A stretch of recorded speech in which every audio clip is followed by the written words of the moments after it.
കർത്താവിൻ്റെ വിലയേറിയ നാമം വാഴ്ത്തപ്പെടുമാറാകട്ടെ. ഈ ശാന്തമായ രാവിലെ സമയത്തിനായി ദൈവത്തെ സ്തുതിക്കുന്നു.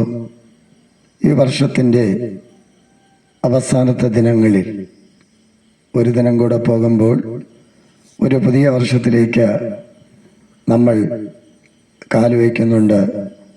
നിങ്ങളെയും നിങ്ങളുടെ തലമുറകളെയും എല്ലാ ദൈവം ധാരാളമായി അനുഗ്രഹിക്കട്ടെ.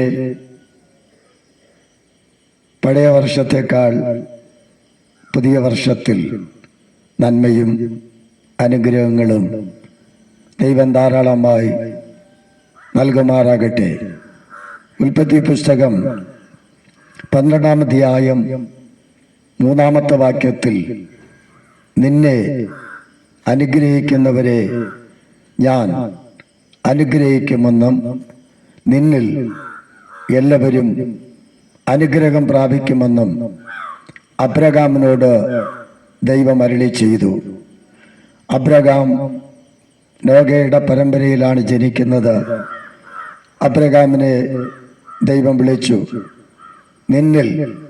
നിന്നെ അനുഗ്രഹിക്കുന്നവരെ ഞാൻ അനുഗ്രഹിക്കും. ദൈവത്തിൻ്റെ വായിൽ നിന്നും അനുഗ്രഹം മാത്രമേ ഉള്ളൂ. പക്ഷേ ദൈവം പറയുന്നത് കേൾക്കാതെ വരുമ്പോഴാണ് ദൈവത്തിൻ്റെ കോപം വെളിപ്പെടുന്നത്. ക്രിസ്തുവിൽ നമ്മൾ ക്രിസ്തുവിനെ അറിഞ്ഞതുകൊണ്ടും ക്രിസ്തുവിനെ സ്തുതിക്കുന്നത് കൊണ്ടും ക്രിസ്തുവിനെ രക്ഷിതാവായി സ്വീകരിച്ചതുകൊണ്ടും ക്രിസ്തുവിൽ കൂടെ നമുക്ക് നന്മയുണ്ട്, അനുഗ്രഹമുണ്ട്. നമ്മെ സൂക്ഷിക്കേണ്ട കടമ ദൈവത്തിനുണ്ട്. 2025 ഒരുപാട് പേർ ഈ ലോകത്തിൽ നിന്നും കടന്നുപോയി. ദൈവത്തിൻ്റെ കരുണയാണ് നമ്മളെല്ലാം ജീവനോടെ ഇരിക്കുന്നത്. ഇത് കഴിഞ്ഞ ദിവസങ്ങളിൽ കേട്ട് കാണും.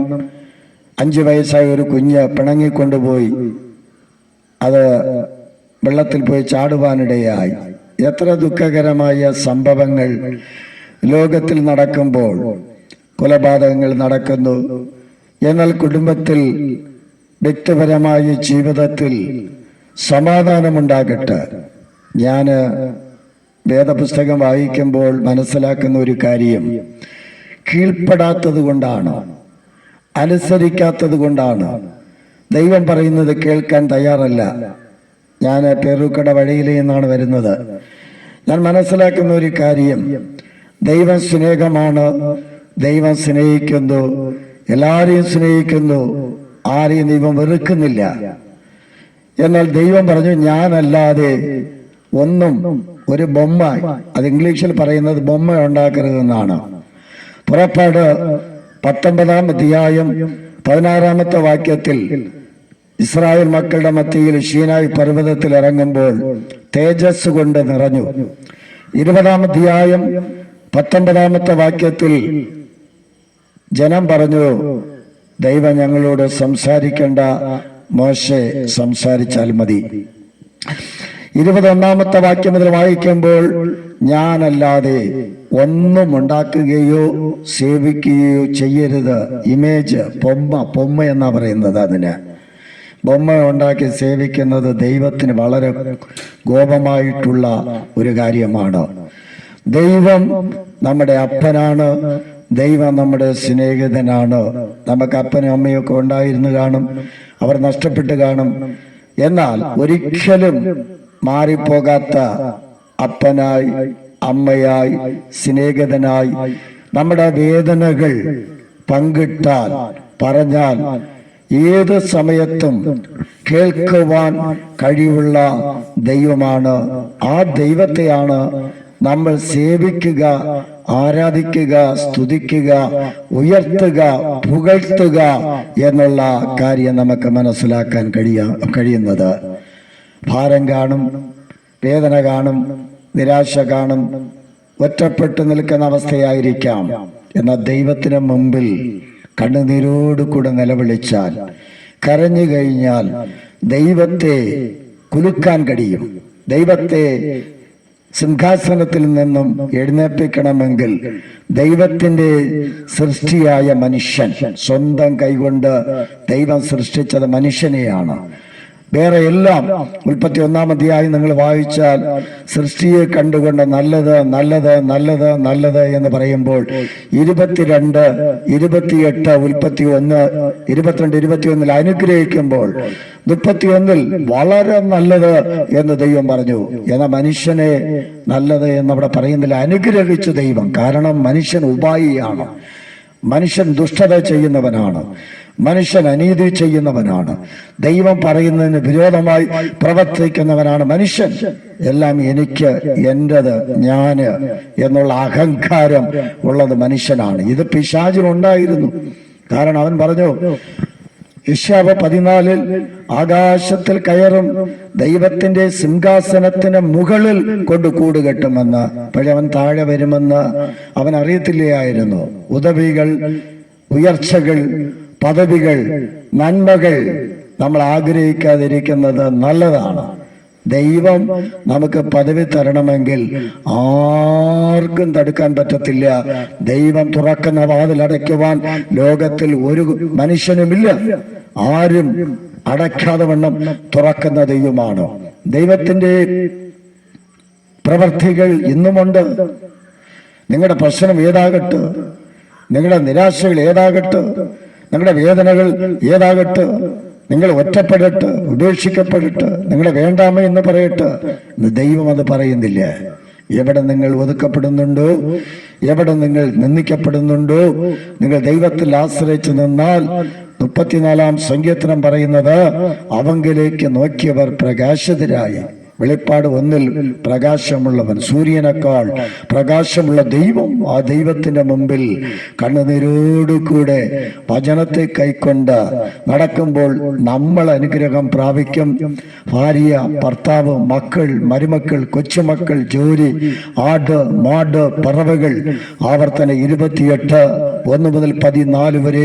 നമ്മൾ കഴിക്കുന്ന ആഹാരം, ഉടുക്കുന്ന വസ്ത്രം, ഇടുന്ന ചെരുപ്പ്, ആയിരിക്കുന്ന ഭവനം, നമ്മൾ എന്തൊക്കെ ചെയ്യുന്നുണ്ടോ അതെല്ലാം അനുഗ്രഹം പ്രാപിക്കും. കാരണം അങ്ങനെ ആയിരിക്കണം എന്നാണ് ദൈവം നമ്മെക്കുറിച്ച് ആഗ്രഹിക്കുന്നത്. നമ്മൾ ഭാരം വരാം, ശരീരത്തിൽ വേദന വരാം, നിരാശ വരാം, ഒറ്റപ്പെടാം. എന്നാൽ യശയ്യാവ് 41:10 നീ ഭയപ്പെടേണ്ട, നീ ഭ്രമിച്ചു നോക്കേണ്ട, ഞാൻ നിന്റെ ദൈവമാകുന്നു, നീതിയുടെ വലം കൈകൊണ്ട് നിന്നെ താങ്ങും, സഹായിക്കും, ശക്തീകരിക്കും. 91-ാം സങ്കീർത്തനം 10:11 പറയുന്നു, അവൻ എന്നോട് പറ്റിയിരിക്കയാൽ ഞാൻ അവനെ വിടുവിക്കും. 91 അവസാനം, 92 അവസാനം. യശയ്യാവ് 40:4 നരയ്ക്കുവോളം ചുമക്കാം എന്നരുളി ചെയ്തു. യശയ്യാവ് 49:15 ഒരമ്മ തന്റെ കുഞ്ഞിനെ മറന്നാൽ ഞാൻ നിങ്ങളെ മറക്കുകയില്ല. ആവർത്തനം 11:12 വർഷത്തിന്റെ ആരംഭം മുതൽ അവസാനം വരെ ദൈവത്തിന്റെ ദൃഷ്ടി അതിന്മേൽ ഉണ്ടായിരിക്കും. 65 സങ്കീർത്തനം 11 വർഷത്തെ നന്മ കൊണ്ട് അലങ്കരിക്കുമെന്നാണ് വേദപുസ്തകം പറയുന്നത്. ദൈവം നമ്മുടെ സ്നേഹിതനാണ്. ദൈവം നമ്മുടെ വേദനകൾ പറയുമ്പോൾ നമുക്ക് വേണ്ടി പ്രവർത്തിക്കുവാൻ ദൈവത്തെ കൊണ്ട് കഴിയും. ഒന്ന് കീഴ്പ്പെടാൻ പറ്റത്തില്ല, അനുസരിക്കാൻ പറ്റത്തില്ല. അപ്പൻ എന്ന് പറഞ്ഞാൽ മക്കൾ കേൾക്കാൻ തയ്യാറല്ല. മക്കൾ പറയുന്ന നല്ല കാര്യം മാത്രം അപ്പനെ കേൾക്കാൻ തെറ്റല്ല. എന്നാൽ മക്കൾ ആദ്യം മനസ്സിലാക്കേണ്ടത് അപ്പനെ ബഹുമാനിക്കണം, അമ്മയെ ബഹുമാനിക്കണം. മാതാപിതാക്കളെ ദുഃഖപ്പെടുത്താൻ പാടില്ല, മാതാപിതാക്കളോട് ദേഷ്യപ്പെടാൻ പാടില്ല. നിങ്ങൾ കേട്ട് കഴിഞ്ഞ ദിവസം രാത്രി 12 മണിക്ക് ആ പെൺകുട്ടിയെ വിളിച്ചു കൊണ്ടുപോയി 25 കിലോ വെയിറ്റുള്ള കല്ലാണ് തലയിലിട്ട് കൊന്നത്. ഇന്ന് രാവിലെ ആ 12 മണിക്ക് എഴുന്നേറ്റ് മൊബൈൽ ഓപ്പൺ ചെയ്തപ്പോൾ കണ്ട ഒരു സംഭവം, കോഴിക്കോട് ബീച്ചിൽ നടന്ന സംഭവം. വീട് വിട്ട് ആ കുഞ്ഞിറങ്ങി, അവളെന്തോ വീട്ടിൽ പ്രശ്നമുണ്ടായി, അവൾ ദേഷ്യപ്പെട്ട് ഇറങ്ങി. അവിടെ സംഭവിച്ച കാര്യം നിങ്ങൾ ഇന്ന് TV-യിലൊക്കെ കേട്ട് കാണും. എത്ര ദുഃഖകരമായ ഒരു കാര്യമാണ്. ഒരിക്കലും കുഞ്ഞുങ്ങളെ, നിങ്ങൾക്ക് എന്തെങ്കിലും ഭാരമുണ്ടെങ്കിൽ നേരിട്ട് പോലീസ് സ്റ്റേഷനിൽ പോകുക. അതാണ് പോലീസുകാരിരിക്കുന്നത്. നിങ്ങൾ നേരിട്ട് പോയി ഏത് പ്രശ്നമാകട്ടെ നിങ്ങൾക്ക് ഷെയർ ചെയ്യാം, നിങ്ങൾക്ക് പോയി പറയാം. നിങ്ങൾക്ക് സ്കൂളിലോ ചില പ്രശ്നം ഉണ്ടാകുമ്പോൾ ആത്മഹത്യ പരിഹാരമല്ല, ഒറ്റപ്പെട്ട് ഇറങ്ങിപ്പോകുന്നത് പരിഹാരമല്ല. അങ്ങനെ പോയാൽ നിങ്ങൾ ദുഃഖം അനുഭവിക്കാം. കാരണം 1983 എന്റെ 17-ാമത്തെ വയസ്സിൽ ഞാൻ നാട് വിട്ടു പോകുവാനിടയായി. ഒരു കുഞ്ഞുങ്ങൾ നാട് വിട്ടു പോകരുത്, നിങ്ങൾക്കറിയത്തില്ല എന്തെല്ലാം സംഭവിക്കുമെന്ന്. ദൈവത്തിന്റെ കരുണ മരിക്കാതെ ബോംബെയിൽ നിന്നും വന്ന് രക്ഷപ്പെട്ടു. നമ്മൾ നാട് വിട്ടു പോയാൽ നമ്മളെ വിളിച്ച് കൊണ്ടുപോകാൻ ആരും കാണത്തില്ല. എവിടെ പോകും, എവിടെ താമസിക്കും? ബസ് സ്റ്റാൻഡിൽ ഭ്രാന്ത് പിടിക്കും, കുളിക്കാൻ വെള്ളം കാണില്ല, കഴിക്കാൻ ആഹാരം കാണില്ല, നമ്മളെ ആരും സ്നേഹിക്കത്തില്ല. അങ്ങനെയാണ് ഒരുപാട് ബെഞ്ചില് ആൾക്കാർ നടക്കുന്നത്. ഞാൻ അവരുമായി സംസാരിക്കാറുണ്ട്. വീട് വിട്ട് പോകരുത്, വീട് വിട്ട് ഇറങ്ങി പോകരുത്. ജയകരമായ ഒരു ജീവിതം നയിക്കണമെങ്കിൽ ഒന്ന് കീഴ്പ്പെടുക, ഒന്ന് അനുസരിക്കുക, ഒന്ന് പ്രാർത്ഥിക്കുക. ഹൃദയം നുറുങ്ങുക. പറ്റത്തില്ല. അഹങ്കാരം നാശത്തിന് കാരണമായി തീരും. 35,66,480 എഴുത്തുള്ള വേദപുസ്തകത്തിൽ കീഴ്പ്പെട്ടാൽ മതി. ആവർത്തനം 28:1 കളങ്കമില്ലാത്തൊരു ഹൃദയം. മത്തായി 27:4 കളങ്കമില്ലാത്തൊരു ഹൃദയം. 1 പത്രോസ് 1:19 കളങ്കമില്ലാത്ത കുഞ്ഞാട്ടിന്റെ രക്തമെന്നാണ്. യേശുവിന്റെ രക്തത്തിൽ കളങ്കമില്ല. അതുകൊണ്ടാണ് എത്രയോ ദുഷ്ടന്മാർ ദുഷ്പ്രവർത്തികൾ സുവിശേഷത്തിന് വിരോധമായി ചെയ്തിട്ടും സുവിശേഷം വളരാൻ കാരണം അത് വളരും. അത് തകർക്കാൻ ഒരുത്തനെ കൊണ്ട് പറ്റത്തില്ല. ഒരുത്തനെ ജനിച്ചിട്ടുമില്ല, ജനിക്കാനും പോകുന്നില്ല, ഒരുത്തനെ ജീവിച്ചിരിക്കുന്നുമില്ല. കാരണം അത് ദൈവത്തിന്റെ വേലയാണ്. അതുകൊണ്ടാണ് രാവിലെ വന്ന് ഇവിടെ ഒന്ന് പ്രസംഗിക്കുന്നത്. അല്ലാതെ കൂലിക്ക് വേണ്ടി ജോലി ചെയ്യുന്നവനല്ല ഞാൻ. സമാധാനമില്ലാതിരുന്നപ്പോൾ ക്രിസ്തു എനിക്ക് സമാധാനം നൽകി. എഫേസ്യർ 2:1 അതിക്രമത്താലും പാപത്താലും മരിച്ചവരായിരുന്ന നമ്മൾ എന്ന് പറഞ്ഞ സ്തോത്രം പറയാതെ, കൈ തട്ടാതെ, പാടാതെ, പ്രാർത്ഥിക്കാതെ, വചനം ധ്യാനിക്കാതെ, സിനിമ കണ്ട്, സീരിയൽ കണ്ട്, ദുഷ്ടത ചെയ്ത്, ദുർമന്ത്രവാദം ചെയ്ത്, ആഭിചാരം ചെയ്ത്, കള്ളു കുടിച്ച്, കഞ്ചാവടിച്ച്, മദ്യപിക്കുന്നവന്റെ അകത്ത് ദൈവം പ്രവർത്തിക്കത്തില്ല. എങ്ങനെ പ്രവർത്തിക്കാൻ കഴിയും? ചാണകവും സ്പ്രേയും ഒരുമിച്ച് കൊണ്ടുപോകാൻ പറ്റുമ്പോ ഒന്ന് ഈ ചാണകം അല്ലെങ്കിൽ സ്പ്രേ, അല്ലെങ്കിൽ ചാണകം മാറ്റിയിട്ട് സ്പ്രേ അടിക്കണം, അല്ലെങ്കിൽ ചാണകം കൊണ്ടു നടക്കണം എന്ന് പറഞ്ഞാൽ പാപത്തെയും നന്മയും ഒരുമിച്ച് നമുക്ക് കൊണ്ടുപോകാൻ കഴിയത്തില്ല. കേട്ട് കീഴ്പ്പെട്ട് അനുസരിച്ചാൽ സമാധാനം പ്രാപിക്കാം. യോഹന്നാൻ 14:27 2026 വരുന്ന ദിനങ്ങളിൽ നിങ്ങളുടെയും നിങ്ങളുടെ തലമുറകളെയും കുടുംബത്തെയും നന്മയാൽ ദൈവം നിറക്കട്ടെ. സ്വർഗത്തിൽ പോകുമ്പോൾ ഒറ്റ ചോദ്യമേ ഉള്ളൂ.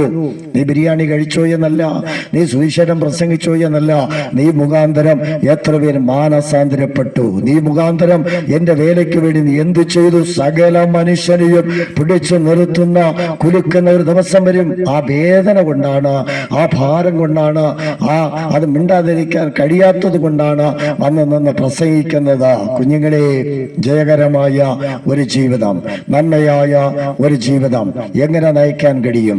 1 മണിക്കൂറല്ല, അരമണിക്കൂറല്ല, 10 മണിക്കൂറല്ല, 10 ദിവസമല്ല, ഒരു 10-15 മിനിറ്റ് ഡോറടച്ചുകൊണ്ട് യേശുവേ എന്ന് നീ കരയുമെങ്കിൽ, യേശുവേ എന്ന് നിലവിളിക്കുമെങ്കിൽ എന്റെ ജീവിതത്തിൽ ജയം അതാണ്. അതുകൊണ്ടാണ് പ്രഷറില്ലാതെ, ഷുഗറില്ലാതെ ഞാൻ ജീവിക്കുന്നത്, നോർമലായി ജീവിക്കുന്നത്. മത്തായി 11:28-29 അധ്വാനിക്കുന്നവരും ഭാരം ചുമക്കുന്നുള്ളവര്, വേദന അനുഭവിക്കുന്നവര് എന്ന് യേശു വിളിച്ചു. എന്ന് പറഞ്ഞ ഭാരത്തെ ഇറക്കി വെക്കുക. സഭകളിൽ ആരാധന, പ്രാർത്ഥന, കരങ്ങൾ തട്ടി ദൈവത്തെ സ്തുതിക്കുന്ന സ്തുതി. എത്രത്തോളം നിങ്ങൾ ദൈവത്തെ മഹത്വപ്പെടുത്തുമ്പോ അത്രത്തോളം വരുന്ന ജനുവരി മുതൽ ദൈവം എത്ര വർഷം എപ്പോൾ എന്ത് ചെയ്യണമെന്ന് ദൈവത്തിനറിയാം. ദൈവത്തിന് മുമ്പിൽ, ദൈവശബ്ദത്തിന് മുമ്പിൽ മുമ്പോട്ട് പോകുമ്പോൾ എല്ലാ നന്മകൾ നിങ്ങളുടെ പിന്നാലെ വരും. മത്തായി 6:33 ആദ്യം ദൈവത്തെ തേടുക. 2 Corinthians 5:17 ഒരുവൻ ക്രിസ്തുവിലായാൽ പുതിയ സൃഷ്ടി. ഗലാത്യർ 2:20 ഞാൻ എന്ന് പറയുന്ന അഹങ്കാരം തകർക്കപ്പെടട്ടെ. ക്രിസ്തു 3 ആണിമേൽ 2 കള്ളന്മാരുടെ ഇടയിൽ ഒരു കള്ളനെ പോലെ നമ്മുടെ വേദന, നമ്മുടെ ദുഃഖം, നമ്മുടെ ശാപം എല്ലാം ഏറ്റെടുത്ത് മരിച്ചതുപോലെ കീഴ്പ്പെട്ടനുസരിച്ച് കൈക്കൊണ്ട് മുമ്പോട്ട് പോയാൽ നിങ്ങൾ മാത്രമല്ല, നിങ്ങളുടെ കുടുംബം മാത്രമല്ല, ഭാര്യ മാത്രമല്ല, ഭർത്താവ് മാത്രമല്ല, മക്കൾ മാത്രമല്ല, മരുമക്കൾ മാത്രമല്ല, കൊച്ചുമക്കൾ മാത്രമല്ല, അവർ ആറ്റരികത്ത് നട്ടിരിക്കുന്നതും തക്ക കാലത്ത് ഫലം കായ്ക്കുന്നതും ഇല വാടത്തതുമായ വൃക്ഷം പോലെ ഇരിക്കും. നന്മ ഉണ്ടാകും, അനുഗ്രഹം ഉണ്ടാകും, ഉയർച്ച ഉണ്ടാകും. യേശു വരും. ദൈവവചന പ്രകാരം ജീവിക്കുക, പ്രാർത്ഥിക്കാൻ കരുണ ഉള്ള ദൈവമേ, സ്വർഗീയ പിതാവേ, 2025 അവസാനത്തെ ദിനങ്ങളിൽ വീണ്ടും ഒരിക്കൽ കൂടെ ഈ ദേശത്തിൽ കടന്നു വരുവാൻ പ്രാർത്ഥിക്കുവാൻ ദൈവം ചെയ്ത കൃപകൾക്കായി നന്ദി. ദേശത്തുള്ള കുറവുകളെ ക്ഷമിച്ച് ദേശത്തിൽ ക്ഷേമം നൽകണമേ. ഓരോ കുടുംബത്തെ ദൈവം അനുഗ്രഹിക്കണമേ. കുഞ്ഞുങ്ങളെ അനുഗ്രഹിക്കണമേ. കർത്താവേ, സഹോദരങ്ങൾ, പിതാക്കന്മാർ, അമ്മമാർ, സഹോദരിമാർ, കുഞ്ഞുങ്ങൾ തലമുറകൾ തലമുറകൾ തലമുറകളായി നന്മ പ്രാപിക്കട്ടെ. ദേശത്തിൽ ദുഷ്ടത മാറിപ്പോകട്ടെ, അനീതി മാറിപ്പോകട്ടെ, ദുർമന്ത്രവാദം മാറിപ്പോകട്ടെ, ആഭിചാരങ്ങൾ കത്തിച്ചാമ്പലാകട്ടെ, അന്ധകാരങ്ങൾ മാറിപ്പോകട്ടെ. നരബലി നടക്കരുത്, മൃഗബലി നടക്കരുത്. എല്ലാ കള്ളുകടകൾ അടയ്ക്കപ്പെടണം, എല്ലാ ബ്രാൻഡി കടകൾ അടയ്ക്കപ്പെടണം. വ്യക്തിപരമായ ജീവിതത്തിൽ, കുടുംബത്തിൽ, ദേശത്തിൽ നന്മ ഉണ്ടാകട്ടെ. കുടുംബത്തെ തകർക്കുന്ന, ഭാരപ്പെടുത്തുന്ന സകല മണ്ഡലങ്ങളിൽ യേശുവിന്റെ നാമത്തിൽ തകർന്നു മാറട്ടെ കർത്താവേ. സഗരിയ പ്രവചനം 4:6 സൈന്യത്താലുമല്ല ശക്തിയാലുമല്ല ദൈവാത്മാവിനാൽ ദൈവം നടത്തണമേ. സങ്കീർത്തനം 91:121, സംഖ്യാനം 24 മുതൽ, യേശുയുടെ പുസ്തകം 1:5 മുതൽ 9 വരെ, ആവർത്തനം 31:8, 33:27. അനാദിയായ ദൈവം, മാറിപ്പോകാത്ത ദൈവം, ദൈവത്തിലെ കരുണയാൽ ഓരോരുത്തരും ദൈവം നടത്തണമേ. പുതിയ വർഷം പഴയ വർഷത്തെക്കാൾ നന്മയാൽ, അനുഗ്രഹത്താൽ, സുഖത്താൽ, ബലത്താൽ നിറച്ച പാപികാക്കണമേ. ദൈവത്തെ സ്നേഹിക്കുന്ന പ്രിയ കുടുംബത്തെയും തലമുറ തലമുറ തലമുറയായി ദൈവം അനുഗ്രഹിക്കണം. പ്രാർത്ഥന കേട്ടതിനായി നന്ദി യേശു. കർത്താവിന്റെ നാമത്തിൽ തന്നെ പിതാവേ, ആമേ. ദൈവം നിങ്ങളെ അനുഗ്രഹിക്കട്ടെ. പുതിയ വർഷം നന്മകളാൽ, അനുഗ്രഹത്താൽ ദൈവം നിറയ്ക്കട്ടെ. എല്ലാ ആശംസകളും നേരുന്നു. ചിലപ്പോൾ അടുത്ത മാസം ഞങ്ങൾ ആ ടീമായി പ്രവർത്തനത്തിന് പോകുന്നുണ്ട്. നിങ്ങളുടെ കുടുംബത്തെ, തലമുറകളെ ധാരാളമായി അനുഗ്രഹിക്കട്ടെ. ആമേൻ.